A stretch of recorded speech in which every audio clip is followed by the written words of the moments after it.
So in the last session, we've been talking about integral domains and field, and we have a nice relationship between integral domains and fields.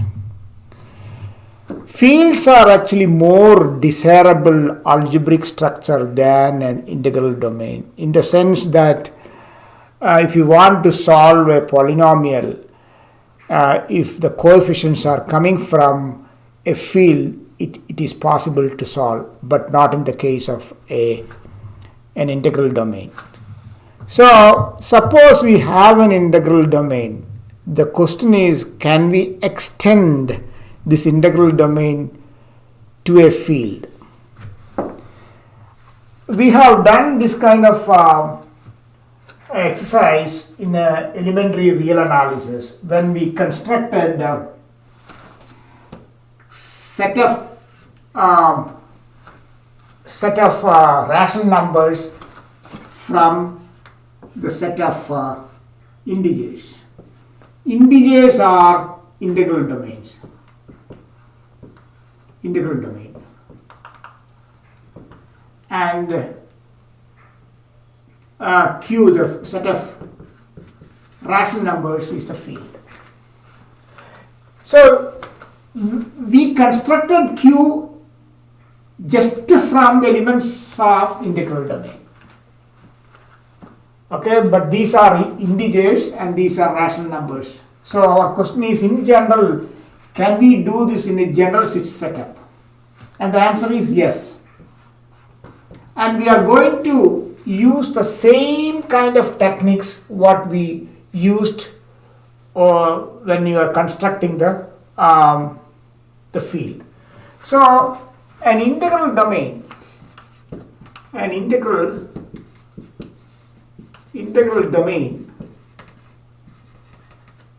is a commutative ring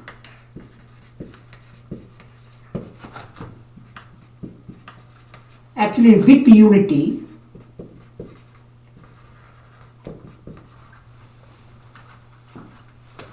that has no zero divisors.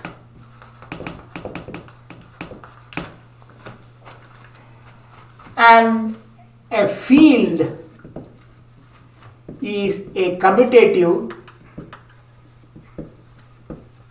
ring with unity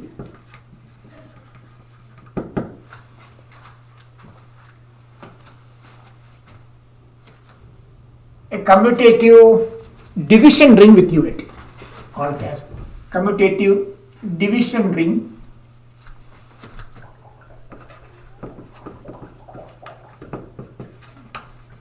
with unity, meaning every element of the field has got a multiplicative inverse. So what we are looking for is, we have an integral domain here, and using the elements of the integral domain, we are going to build a field. And within the field, we are going to see a subring of the field that is isomorphic to the integral domain. So this is what I meant by embedding. So we are embedding an integral domain into the field. This is not, the subring is not exact image of the integral domain, but this is a subring of f that is isomorphic to this. So our goal is to construct this field, construct the field from ID. So what are the things we need to construct a field? Definitely we need elements. elements of the field. Then we need two binary operations.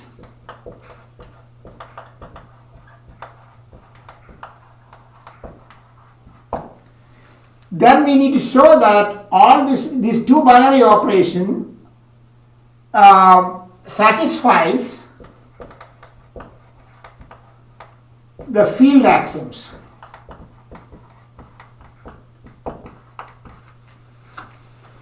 Field axiom means a field is a commutative ring with the unity. So we need to show that it satisfies all the axioms for a commutative division ring. And finally, we need to establish an isomorphism. Find an isomorphism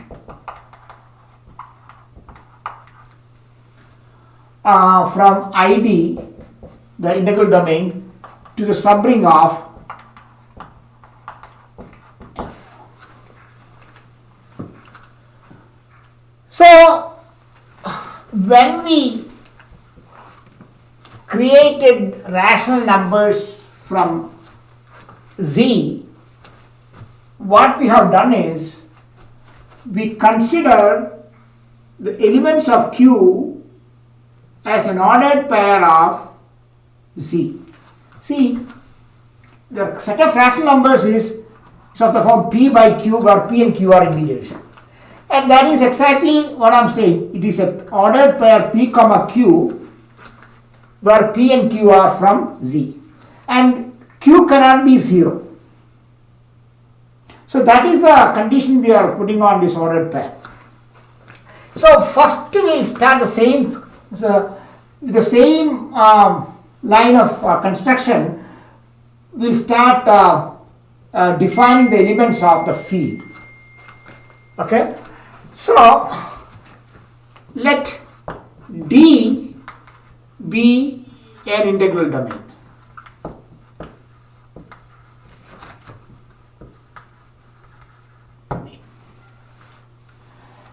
Now let S be equal to the ordered pairs such that A comma B belongs to D and B is different from C. Okay, but this is not all of this the field. Here, if you take a 2 by 3 and 4 by 6, these are same rational numbers in Q, but they are different. They are different ordered pairs in Z. But these ordered pairs are related in the sense that 2 times 6 is equal to 3 times 4. These are coming from integral domain, so the multiplication is valid. So this is not all of the field. We need to define a relation. Define a relation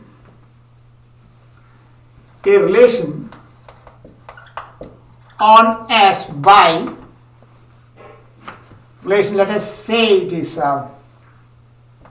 tilde on S by two elements are related if AB is equal to BC. AD equal to BC. Okay. Now the question is, what kind of relation is this? Actually, this relation is an equivalence relation.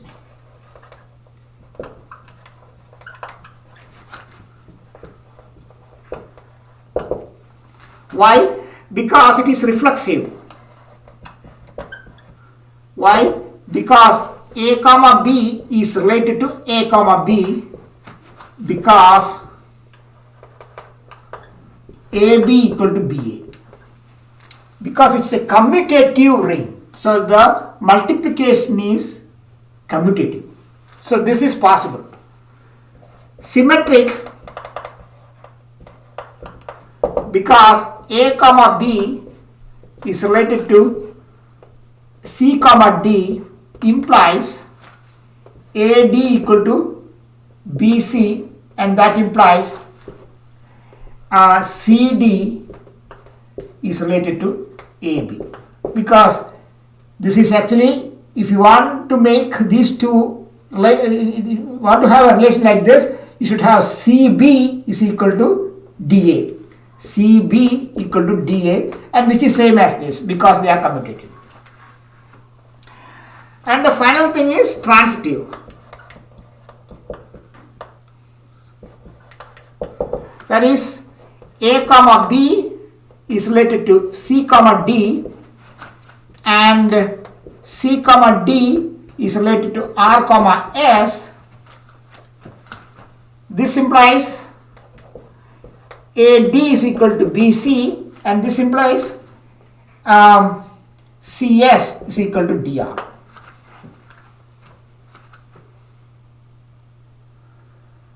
Okay, and from this is same as AS equal to BR. We can derive this condition from here. I'm not going to do that.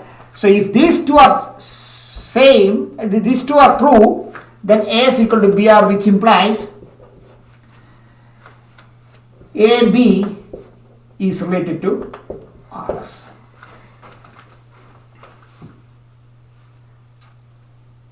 Okay, so this means the relation divides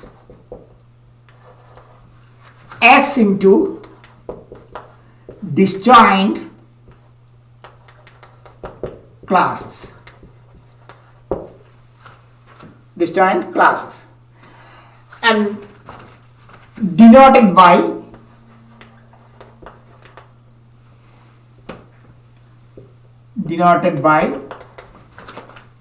A comma B within square bracket. This means that the class with the class that includes the ordered pair A. So our field is the class of ordered pair defined by A comma B belongs to D, B is different from 0, and the relation is A comma B is related to C comma D if A D is equal to BC. So these are the elements of our field. So next we need to define the two binary operations. So we'll start with addition.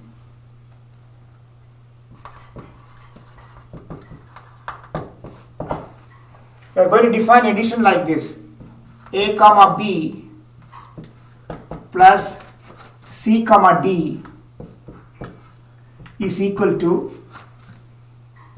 AD plus BC comma BD. Actually, we'll have closing bracket here. So we need to show that this is a well-defined function. The condition here is B is not different from 0 and D is different from 0 in both the cases.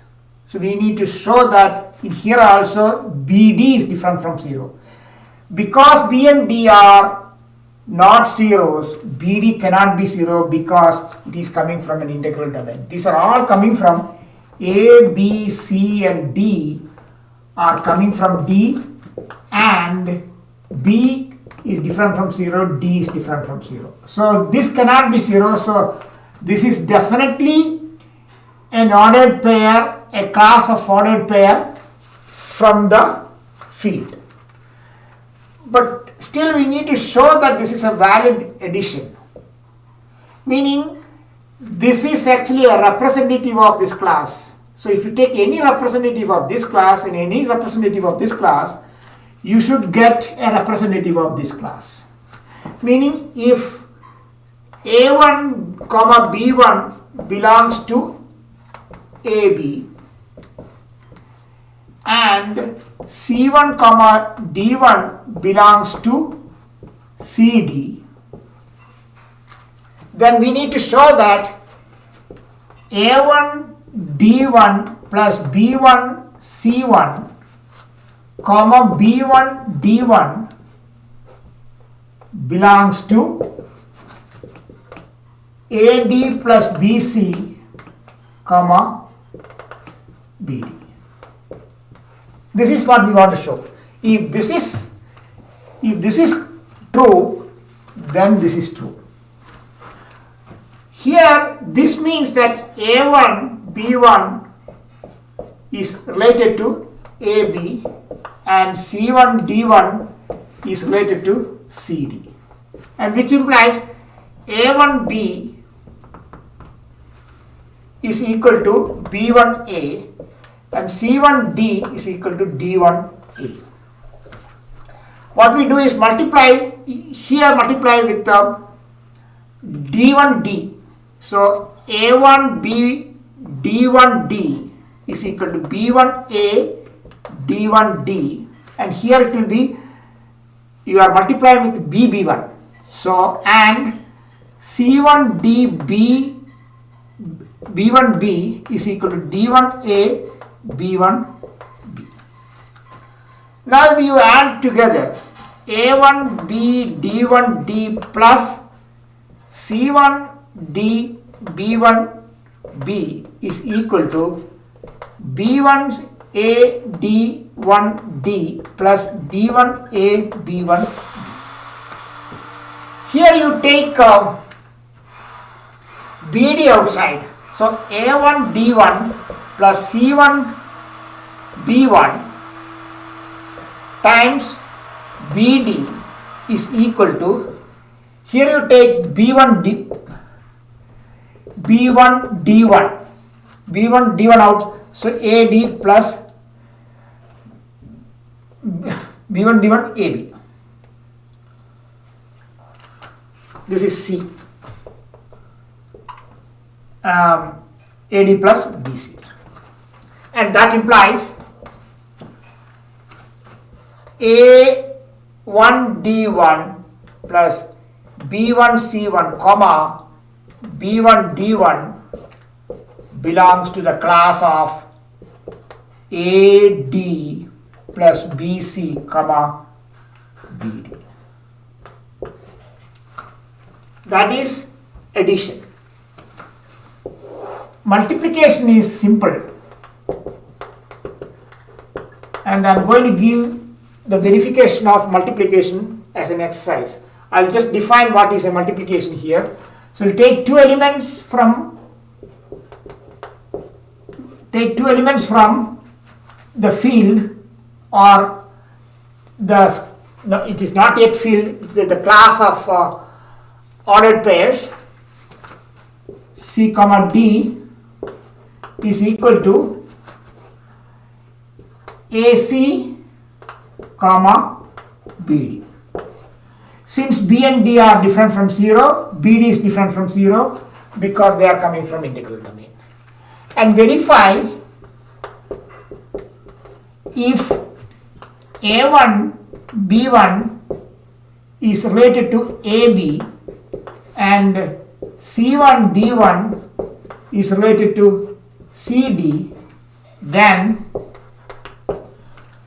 A1 C1 comma B1 C1 B1 D1 is related to AC comma BD, which is much simpler than this.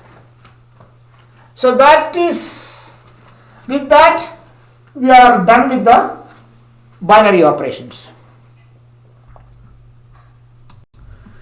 The next step is to show that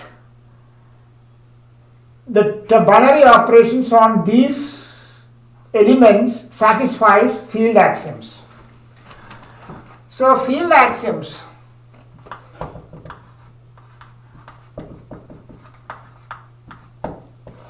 first thing we need to prove that f with addition is an abelian group.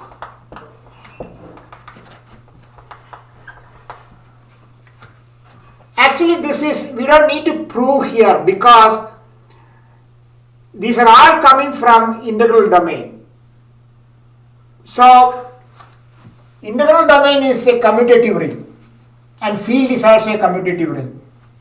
So this is actually coming from, all the elements are coming from integral domain, with the second element is different from 0. So this is already done. Only thing is we need to identify the additive identity. The additive identity is the class of 0, 1.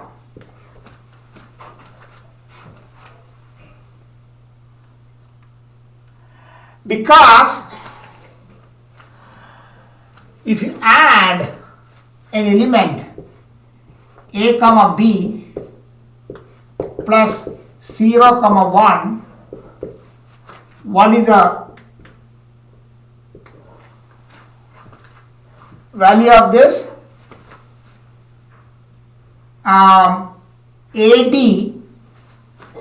that is a times 1 plus b times 0 comma b times 1, and that is nothing but a comma b.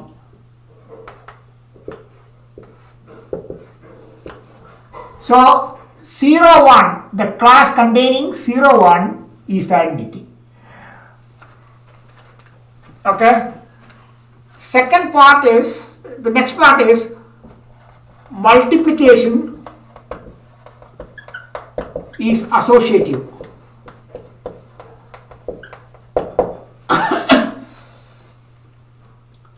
Which is also coming directly from the integral domain. I am not going to prove this one. Next one is multiplicative identity. Multiplicative identity is 1 comma 1 is the multiplicative identity, because a comma b times 1 comma 1 is equal to a comma 1 comma b times 1, and that is nothing but ab. So this is the multiplicative identity. Now we need to show that there exists inverse for all non-zero element of f. Okay, so the inverse of AB is BA, and because it's a non-zero element, A cannot be 0, meaning here this is A cannot be 0. That means this belongs to F, because A comma B times B comma C, B comma A is equal to AB comma AB or BA. and which is same as 1 comma 1.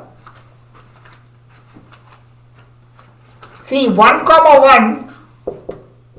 1 is always related to any x comma x, because x times 1 times x is equal to x times 1.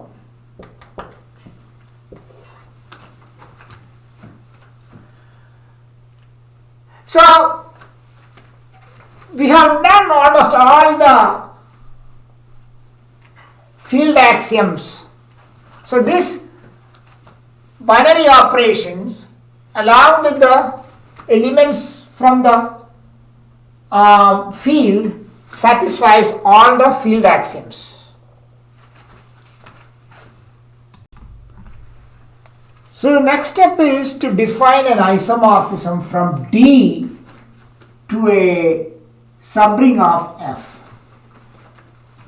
So the way we are going to do the definition is like this. Is very simple. Define phi from D to F by phi of A is equal to the class containing A1. Okay. Now the claim is phi is 1 1 and phi is a ring homomorphism. Okay, let's do the homomorphism first. So let A comma B belongs to D.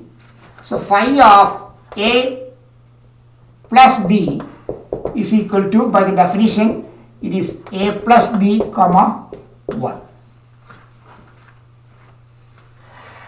And phi of A is equal to A comma 1 and phi of B is equal to B comma 1. That implies phi of A plus phi of B is equal to A comma 1 plus B comma 1. And that is equal to A plus B comma 1. And that is equal to phi of A plus. This is because you use the definition of addition. AD plus BC comma BC. Similarly, phi of AB, A times phi of B. Verify. Okay. Now it is 1 1. Why? Because let phi of A is equal to phi of B, and that implies A comma 1 is equal to B comma 1, and that implies A comma 1 is related to B comma 1, and that implies A times 1 is equal to 1 times B, and that means phi is 1 1. So for every A here, it is going to A comma 1. This is actually phi. And that is clearly a 1 1 function. And we already proved that one. So we are all done with this these steps. That means we already constructed a field in which an integral domain can be embedded.